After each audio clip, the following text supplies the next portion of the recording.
Honestly, if you told me a year ago that I would be standing on this curb, holding nothing but a beat-up suitcase and my dignity, I would have told you that you were dead as tripping.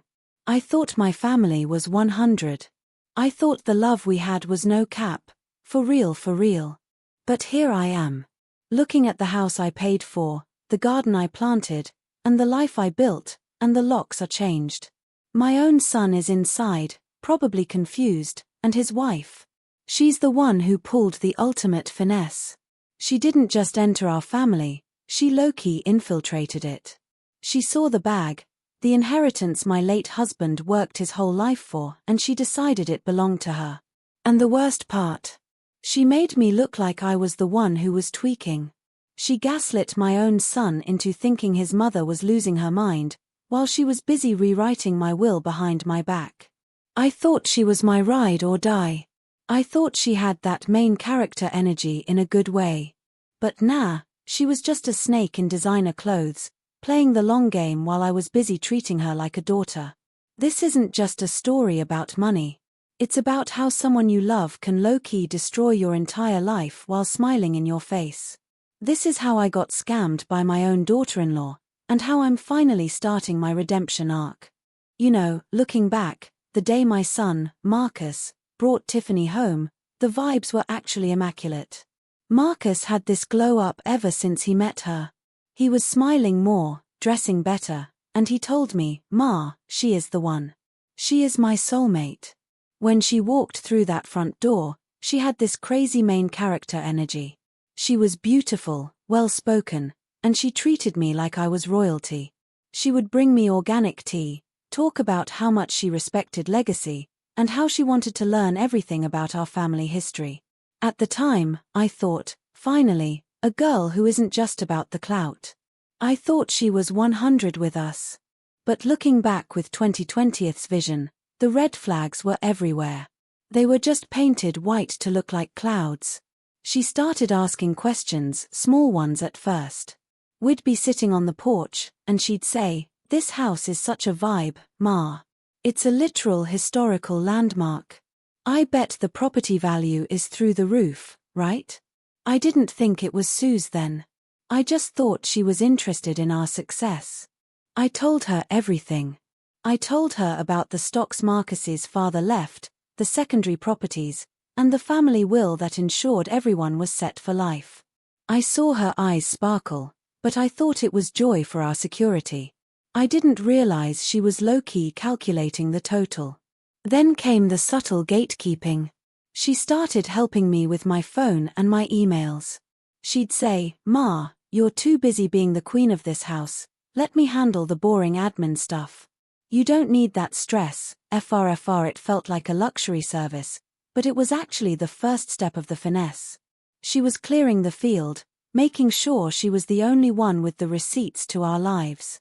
Marcus was so whipped, he couldn't see it. To him, Tiffany was a W in every category.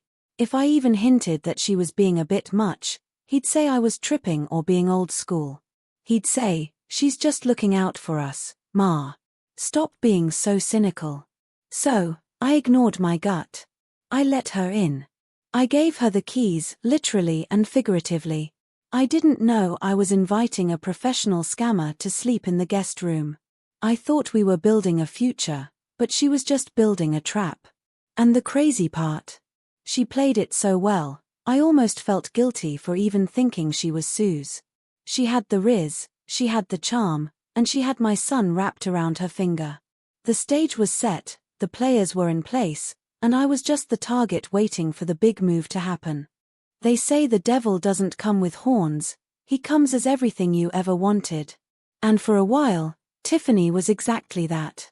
But then, the honeymoon phase didn't just end, it started to rot. It started with the mail. See, I have always been on top of my bills. I'm old school. I like to see the paper, hold the receipts, and know exactly where the bag is going. But suddenly, the mailbox was always empty.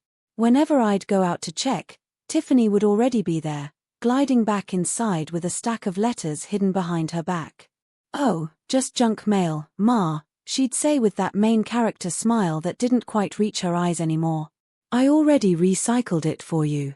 No need to clutter your beautiful kitchen. I felt a spark of something Sue's. Why was she so pressed about my junk mail? But then she'd offer to make me my favorite tea, and I'd tell myself I was just tripping. I told myself I was being that difficult mother-in-law everyone talks about on TikTok. I didn't want to be that person. I wanted to be the cool mom. So, I stayed quiet. Big mistake. Huge. Then came the digital takeover. One afternoon, I tried to log into my banking app to check the dividends from my late husband's stocks. The screen just kept flashing incorrect password. I tried again. And again.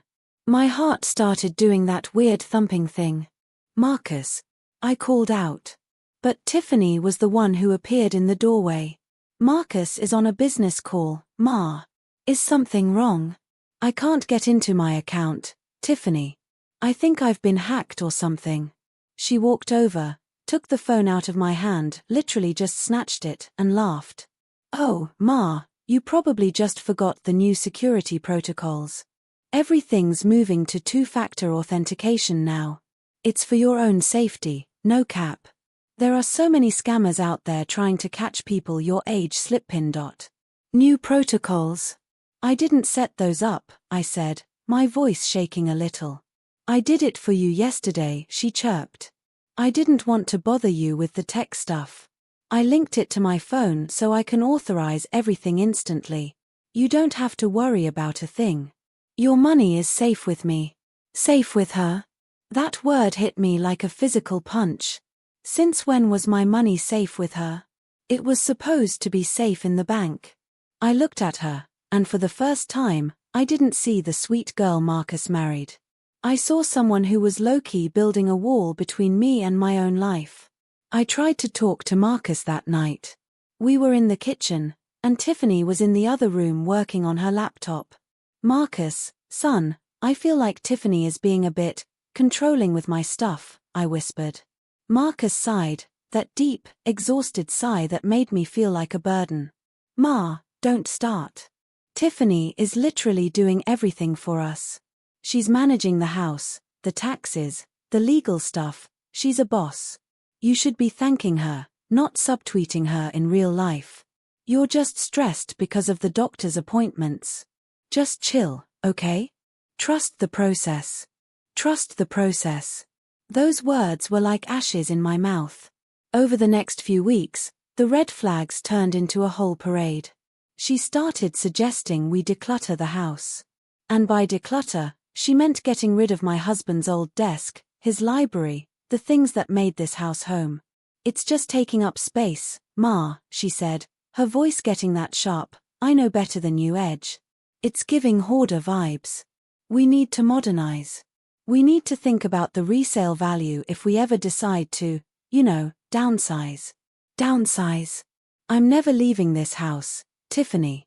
This is where I'm going to spend my last days. She just looked at me. No smile. No Ma. Just a cold, blank stare that made my skin crawl. Plans change, Ma. Life moves fast. You gotta keep up or get left behind. Deadass. That night, I couldn't sleep. I crept down the stairs, my knees clicking in the silence of the big, empty-feeling house. I saw a light under the office door. I moved closer, my breath held tight in my chest. I heard her voice. She was on the phone.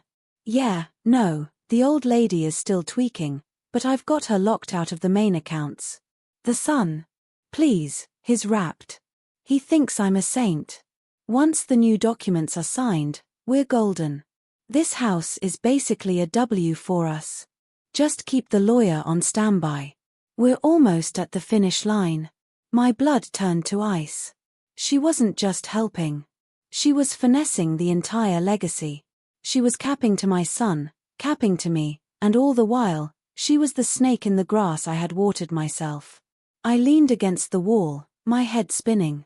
I had no access to my money, my son thought I was losing it, and my daughter-in-law was low-key planning my eviction. I realized then that I wasn't in a family anymore. I was in a war. And I was losing. For real, for real. Life has a weird way of hitting you when you're already down. Just as I was trying to figure out how to tell Marcus about the phone call I overheard, my body decided to quit the chat. It happened on a Tuesday. I remember the smell of the rain and the way the kitchen tiles felt cold under my feet. Suddenly, my chest felt like it was being squeezed by a giant fist. I couldn't breathe. I tried to call for Marcus, but my voice was just a ghost. I collapsed. Everything went dark. Black screen. End of scene. When I finally opened my eyes, the smell of bleach and hospital air hit me. I was hooked up to monitors, beeping like a countdown. And there she was. Tiffany. Sitting by my bed, looking like a literal angel of mercy. If you didn't know her, you'd think she was the most devoted daughter-in-law on the planet. She had the sad girl aesthetic down to a science. "Oh, Ma. You're awake. You really gave us a scare, FRFR, she whispered, grabbing my hand. Her touch felt like a snake's coil. The doctors say it was a minor heart episode. Stress, Ma. You've been stressing too much over those conspiracy theories about your bank accounts." I tried to pull my hand away, but I was too weak. Where's Marcus?" "He's at home, resting. He was a wreck, Ma. He couldn't handle seeing you like this. But don't worry, I told him I'd handle everything. I'm the designated survivor here, remember?" She chuckled, but the sound was cold. Over the next 3 days, she never left my side. At first, I thought maybe I was tripping. Maybe she did care. But then, on the 4th day, the mask didn't just slip, it fell off and shattered. She brought in a folder. Not a get-well-soon card, not flowers. A legal folder. "Ma, while you were under, the lawyers and I had a little vibe check regarding the estate. With your health being so so's lately, Marcus and I think it's best if we move everything into a living trust. You know, to avoid the clout of probate and taxes. It's for your protection, no cap." I looked at the papers. My eyes were blurry, my head was spinning from the meds. "I need to talk to Marcus, Tiffany. I'm not signing anything without my son." Her face changed. The sweet girl was gone. Her eyes turned into flint. "Marcus is already on board, Ma. He's tired. Tired of the drama, tired of you tweaking every time I try to help. He already signed his part. Now, if you want to make sure this family stays together and you have a place to come back to after you're discharged, you need to sign this." "Deadass. What is it?" I whispered, my heart racing again. "It's just a power of attorney and a will update. It gives me the authority to manage the bag so you can just focus on healing. Don't be that person, Ma. Don't make this difficult. Just sign, and we can go back to being a happy family. Or don't, and see how fast you get moved to a senior living facility that definitely doesn't have this vibe. She was threatening me. In a hospital bed. While I was at my lowest. It was the ultimate finesse. She knew I was scared. She knew I felt isolated. And she knew Marcus was too whipped to see the truth. I looked at the pen. I looked at her cold, calculated expression. I realized that if I didn't sign, she'd find another way. She already had my accounts. She already had my son's trust. "Is this what you wanted?" I asked, my voice cracking. "The house. The money. The legacy. I just want what's fair, Ma," she said, leaning in close. "And in my world, fair means I win. Now, sign the paper. Let's not make this a scene. I signed. My hand was shaking so much the signature barely looked like mine. But as soon as the ink dried, Tiffany didn't hug me. She didn't call the nurse. She just snapped the folder shut, stood up, and checked her reflection in the hospital window. "Bet," she whispered to herself. She walked out without looking back. She didn't leave a glass of water. She didn't leave a phone. She just left me there, a shell of a woman in a hospital gown, realizing I had just signed away my life to a professional snake. I laid there in the silence, the beeping of the heart monitor the only sound. I realized then I wasn't just sick. I was being erased. But what Tiffany didn't know was that even a faded queen still knows how to play the game. My redemption arc hadn't even started yet. Coming home from the hospital should have been a W. I should have felt safe, tucked into my own bed with the smell of my own lavender candles. But the second Marcus pulled the car into the driveway, I knew the vibe check was off. Way off. The front door had a new smart lock. A high-tech, Suze-looking camera was staring right at me. Tiffany opened the door, but she didn't step aside to let me in. She stood there like a gatekeeper. "Welcome back, Ma," she said, her voice dripping with that fake, clout-chasing sweetness. "We've made some changes while you were out of office. To make things easier for your recovery, you know?" I walked inside, and my heart dropped. My living room, the place where I spent 30 years with my husband, looked like a sterile furniture showroom. My photos were gone. My antique rug was gone. Everything that had soul had been replaced by minimalist grey furniture. "Where is my stuff, Tiffany?" I asked, my voice barely a whisper. "Oh, it's in the garage, Ma." It was giving dated vibes. "We wanted to freshen up the space. Plus, we've moved your bedroom to the small study downstairs. It's better for your heart, no cap. No stairs for you." The small study was basically a closet with a window that faced a brick wall. They had moved my entire life into a box. I looked at Marcus, waiting for him to say something, to stand up for me, to tell her she was tweaking. But Marcus wouldn't even look me in the eye. He was busy staring at his phone, probably checking some bag Tiffany told him they were about to get. "It's for the best, Ma," he mumbled. "Just get some rest. Tiffany's got the schedule handled." That was the beginning of the dark days. I became a ghost in my own house. Tiffany started a no visitors rule, claiming it was for my immunity. My friends from the garden club? Blocked. My sister? Sent to voicemail. She told everyone I was losing my grip and needed total isolation to heal. She was low-key erasing my existence.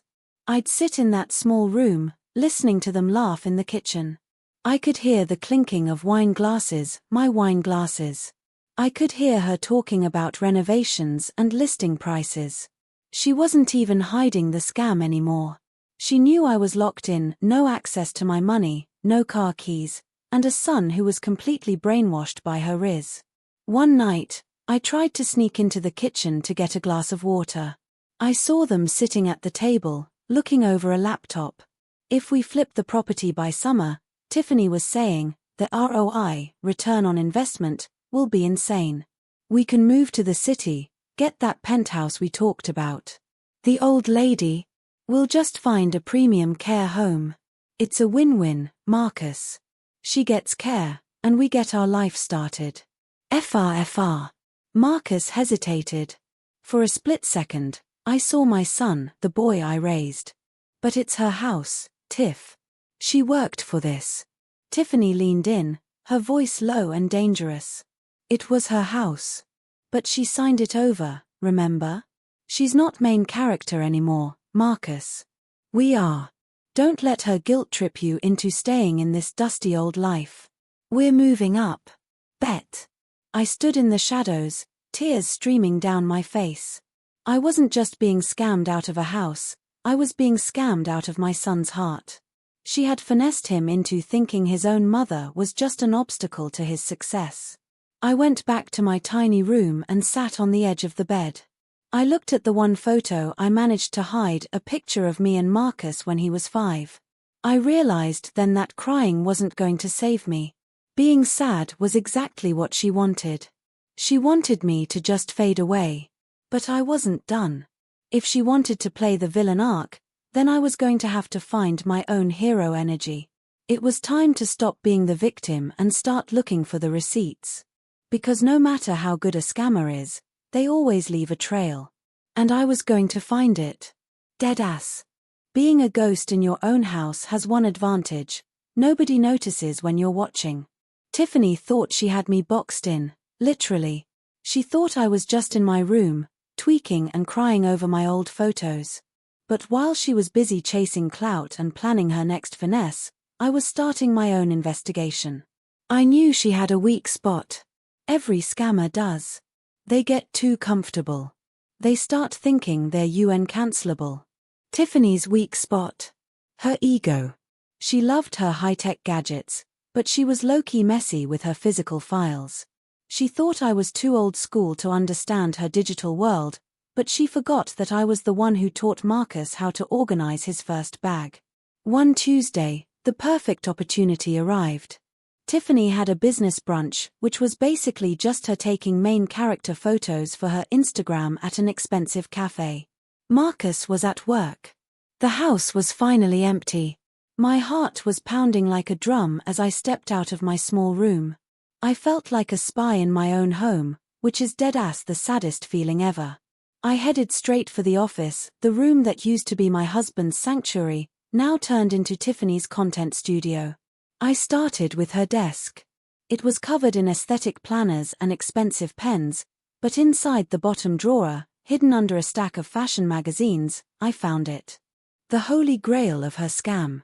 It was a folder titled Project Exit Strategy. My hands were shaking as I opened it. Inside weren't just the papers I signed in the hospital, those were there, no cap, but there was more. Much more. There were bank statements I had never seen. She hadn't just moved my money into a trust, she was low-key funneling it into a private account under her maiden name. Thousands of dollars, FRFR, being drained every week. But then, I found the real tea. It was a printed email thread between Tiffany and a lawyer I didn't recognize. Not our family lawyer, but someone she had hired on the side. The subject line, Competency Hearing Strategy. I read the words, and my blood turned to liquid nitrogen. She was planning to have me declared mentally unfit to prove that I was tweaking so she could take full legal guardianship. She wasn't just waiting for me to pass away, she was trying to delete my legal rights while I was still alive.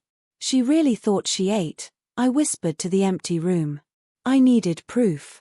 I couldn't just tell Marcus, he'd think I was tripping. I needed to be caught in 4K with my evidence. I didn't have a smartphone anymore, she'd taken mine, but I knew where Marcus kept his old one. It was in a box in the garage, the one she called hoarder vibes.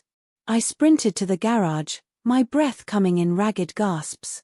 I found the box, found the phone, and prayed it had some juice left. It flickered to life. 1%. Enough. I ran back to the office and started snapping photos of every single page. The bank transfers. The exit strategy. The emails. The rewritten will that left Marcus with almost nothing while she got everything. She wasn't just scamming me, she was finessing my son, too. He was just a pawn in her game. Just as I took the last photo, I heard the garage door hum. My heart stopped. Tiffany's back early, I panicked. I shoved the papers back exactly how I found them, tucked the old phone into my robe, and practically slid across the floor to get back to my room. I closed the door just as I heard her heels clicking on the hardwood. "Ma! You awake or just ghosting us again?" she called out, her voice full of that fake concern. I didn't answer. I sat on my bed, clutching that old phone like it was a lifeline. I had the receipts. I had the truth. She thought she was the one playing the long game, but the vibe check was about to get very, very real. The snake was about to get caught in her own trap. And this time, I wasn't just signing papers. I was preparing for a total shutdown of her entire operation. No cap. Had the receipts. I had the photos on that old, cracked phone. I felt like I finally had my main character energy back. But I underestimated one thing, how deep the brainwashing went. Marcus wasn't just whipped, he was completely under her spell. Tiffany had spent months building a narrative that I was losing it, and she was about to use that against me in the most savage way possible. That evening, I waited until Tiffany was in the shower. Her self-care routine usually took an hour of clout chasing in the mirror. I caught Marcus in the hallway. "Marcus, son, we need to talk." "FRFR, no distractions," I said, pulling him toward my tiny room. "Ma, I'm tired. I just got off a 10-hour shift, he groaned, looking at his watch. Look at this, I whispered, pulling out the old phone. I showed him the photos of the project exit strategy and those Sue's bank transfers. She's draining us, Marcus. She's planning to put me in a home and take everything. She's capping to you about everything. Marcus looked at the screen for a second. His eyes flickered with confusion, then fear. But before he could speak, the door swung open. Tiffany was standing there, hair in a towel, looking like a victim. What's going on? Marcus, why are you in here? Tiffany, my mom found these files on your desk. About a project exit strategy? Marcus asked, his voice shaking. Tiffany didn't panic. She didn't even blink. She just let out a long, theatrical sigh and looked at me with pity in her eyes. Oh, Ma, not again. I told you, Marcus. The doctor said the delusions would get worse after the heart episode. Delusions? I have photos, Tiffany, I yelled, holding up the phone. Marcus, babe, Tiffany said, walking over and putting her hand on his chest. That's my old phone from the garage. It's full of glitches. Those files she's talking about? That was a creative writing project for my branding class. It's a fictional story about a corporate takeover. I told her that weeks ago, but she keeps tweaking and thinking it's real life. A writing project? Marcus looked at her, then at me. Ma, is that true? No. It was in a folder with my bank statement. Marcus, look at the dates. Ma, you're reaching, Tiffany said, her voice turning sharp. You're so desperate to make me the villain because you can't handle that you're not the one in charge anymore. You're gaslighting my husband, trying to break up our marriage with these fake news receipts. It's honestly cringe at this point. She turned to Marcus, her eyes filling with fake tears. I'm trying so hard to take care of her, and she's out here acting like a snake. I don't know how much more of this toxic energy I can take, Marcus. It's affecting my mental health. No cap. Marcus looked at me, and I saw the pity in his eyes. Not pity for what I was going through, but pity because he actually thought I was losing my grip. Ma, give me the phone, he said softly. No, Marcus. She's finessing you. Give it to me, he raised his voice. I handed it over, defeated. He looked at the blurry photos and sighed. Ma, this looks like nothing. It's just words. Tiffany is right, you're just stressed. You're tweaking over nothing. Go to sleep. Please. They walked out together. I could hear Tiffany whispering to him in the hallway. See? This is why we need to talk to that specialist. She's a danger to herself, Marcus. We need to gatekeep her more for her own safety. I sat on the floor of my closet room. I had been caught in 4K with the truth, and they still didn't see it. Tiffany had low-key won this round by making the truth look like a delusion. She was a pro. She was the final boss of scammers. But as I sat there in the dark, I realized something. If she wanted to play the crazy card, I would play it too. If she wanted to treat me like a ghost, I'd start haunting her.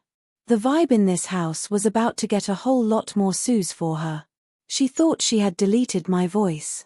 But a mother's voice is never gone. It just gets louder when it's pushed into a corner. Deadass. They say the law is blind, but in Tiffany's hands, the law was a weapon, a silent, sharp blade that she was slowly pressing against my throat. After the gaslighting incident with Marcus, things didn't just get awkward, they got dangerous. Tiffany stopped pretending to be the sweet daughter-in-law. The mask wasn't just off, she had thrown it in the trash and replaced it with a cold, boss babe persona that was ready to delete me from my own life. I woke up the next morning to a knock on my door. Not a gentle knock, but a I own this place kind of bang. Tiffany walked in, not with tea, but with a briefcase. She looked immaculate, full makeup, sharp suit, total main character energy. Morning, Ma, she said, her voice like ice. Since you're so obsessed with receipts and files, I thought I'd bring the professionals in. No more tweaking in the shadows. We're doing this by the book. No cap. Behind her stood a man I'd never seen. He had a face like a stone and a briefcase that looked like it held a lot of bad news. This is Mr. Sterling, she continued. He's a specialist in estate management and senior transitions.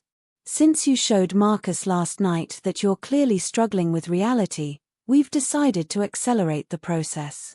We're not just moving things into a trust anymore. We're activating the incapacity clauses you signed in the hospital. My heart did a glitch in my chest. The hospital? I was on meds, Tiffany. I didn't know what I was signing. Doesn't matter, Ma, she said, checking her nails. The receipts say otherwise. You signed a durable power of attorney. You gave me full admin rights over your life. And with the statement from the doctor I hired, the one who did your vibe check last week, we have enough to prove you can't manage the bag anymore. Mr. Sterling stepped forward, his voice a monotone drone. Madam, as per the documents signed on the 14th, Mrs. Tiffany has full authority to liquidate assets, manage property, and make medical decisions on your behalf.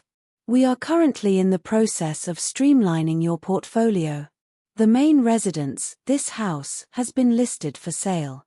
We've already had 3 cash offers that are absolute WS. Listed for sale? I screamed, my voice cracking. This is my home. My husband's blood and sweat are in these walls. It's just real estate, Ma, Tiffany interrupted, stepping closer until I could smell her expensive perfume. It's clout on paper. We're moving you to a lifestyle community in the city. It's got 24/7 care, bingo on Tuesdays, and a lot of people who won't mind your conspiracy theories. It's a total glow-up for your retirement, FRFR. I looked at her, and I realized the legal trap was a masterpiece. She had used my own vulnerability, my health scare, to lock me out. She had finessed the system. In the eyes of the law, I wasn't a woman, a mother, or a homeowner. I was just an asset to be managed. A liability to be moved. Where is Marcus? I whispered. He won't let you sell this house. Tiffany laughed, a dry, hollow sound. Marcus? He's already looking at penthouses in the city. I told him the overhead on this place was killing our future. I told him the taxes were mid and the maintenance was Sue's. He's already signed the intent to sell papers as your co-trustee. He thinks we're doing this for you. He thinks you're going to be thriving in that home. She leaned in, her voice a sharp whisper. You're caught in 4K by your own signature, Ma. You're done. You can stay in this room until the movers come next week, or you can make it easy. But don't try to leak any more tea to Marcus. He's already blocked your energy. To him, you're just a sad story we're trying to give a happy ending to. They walked out, leaving me in the silence of my tiny room. I looked around at the boxes. My life was being deleted in real time. I felt like I was drowning in a sea of legal jargon and betrayal. But then, I saw something they missed. In his hurry, Mr. Sterling had left a business card on the edge of my bed. It wasn't just a card, it had a handwritten note on the back, finalize the offshore transfer by Friday. Offshore. A new spark of redemption energy lit up in my gut. If Tiffany was moving money offshore, she wasn't just managing the trust, she was low-key stealing from the government and from Marcus. That wasn't just a scam, that was a felony. The trap had a hole in it. And that hole was Tiffany's greed. She couldn't just take the house, she wanted the whole vault. And that extra greed was going to be her downfall arc. I grabbed the card and tucked it into my shoe. I had 7 days until the movers came. 7 days to flip the script. 7 days to show this snake that you don't mess with a woman who has nothing left to lose. Deadass. The war was just getting started, and I was about to drop the biggest diss track of her life straight to the authorities. The day of the big move arrived. Tiffany had organized a farewell brunch, not for me, but for her clout. She invited the neighbors, her fake friends, and even some of Marcus's business associates. She wanted everyone to see her as the saint who was gracefully moving her ailing mother-in-law into a better place. She was wearing a white dress, looking like she'd never told a lie in her life. The audacity, FR. I waited until the house was full. I waited until Marcus was standing in the center of the room, holding a glass of champagne, looking like he was about to give a speech. "Everyone, thank you for coming," Tiffany chirped, her voice like nails on a chalkboard. "It's a bittersweet day. We're saying goodbye to this beautiful home to ensure Ma gets the 24/7 care she needs. It's all about family legacy, you know?" I walked into the center of the room. I wasn't wearing the sad old lady robe she bought me. I was wearing my best black suit, the one I wore to my husband's funeral. I looked immaculate. Main character energy activated. "Actually, Tiffany," I said, my voice echoing through the silent room. "Let's talk about that legacy. Or should we talk about Project Exit strategy?" The color drained from her face faster than a glitch on a live stream. "Ma, you're tweaking again. Let's get you back to your room." "Stay right there," Marcus said, his eyes darting between us. I pulled out the receipts. I didn't just have photos anymore. I had the physical documents I'd snatched from Mr. Sterling's briefcase when they weren't looking. And I had the big gun, a tablet I'd borrowed from a neighbor who actually believed me. "Marcus," I said, turning to my son. "You thought she was saving us. But look at the screen." I tapped play.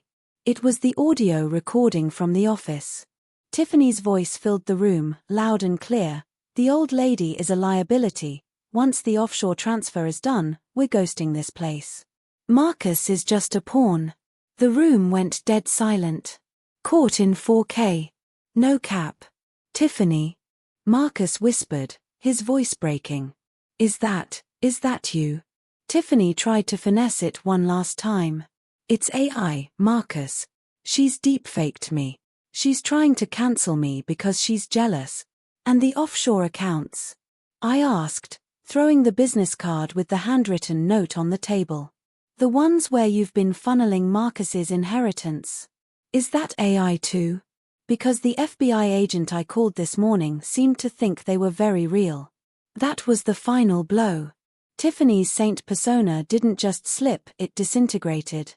She looked around the room, seeing the cameras. Neighbors were literally filming this for TikTok, seeing the disgust on Marcus's face, and realizing her scam had hit a dead end.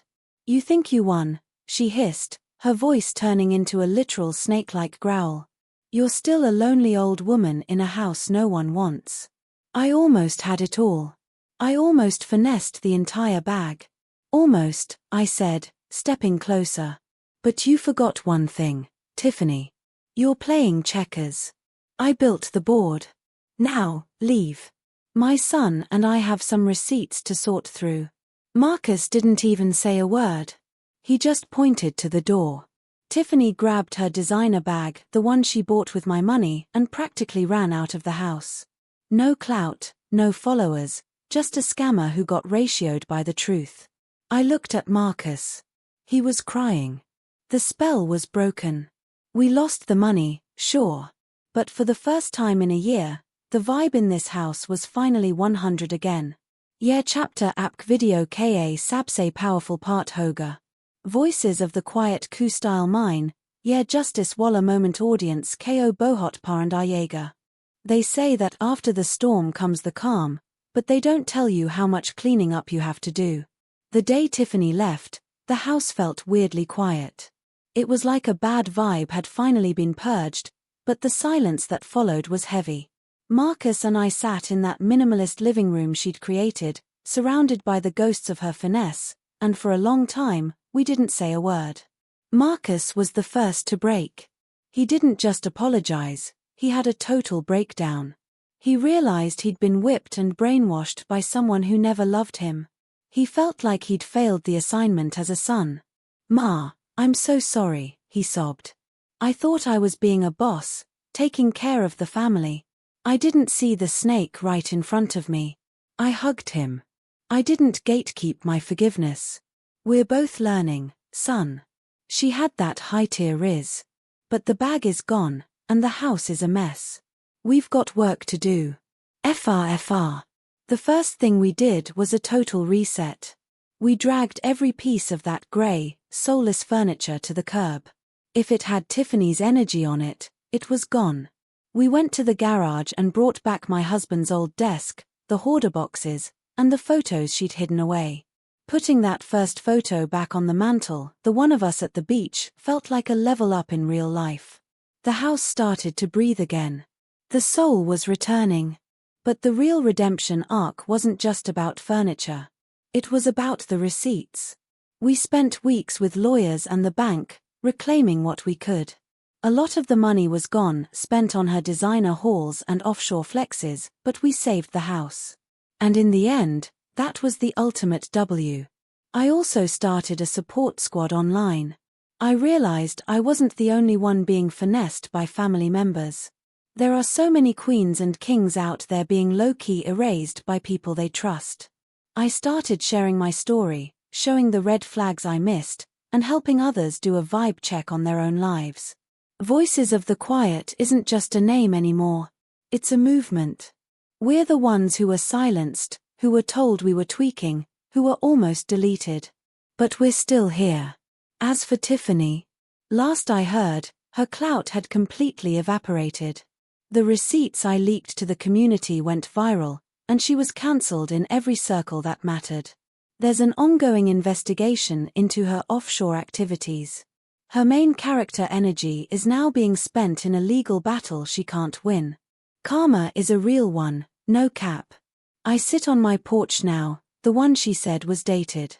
The sun is setting, and the garden is starting to bloom again.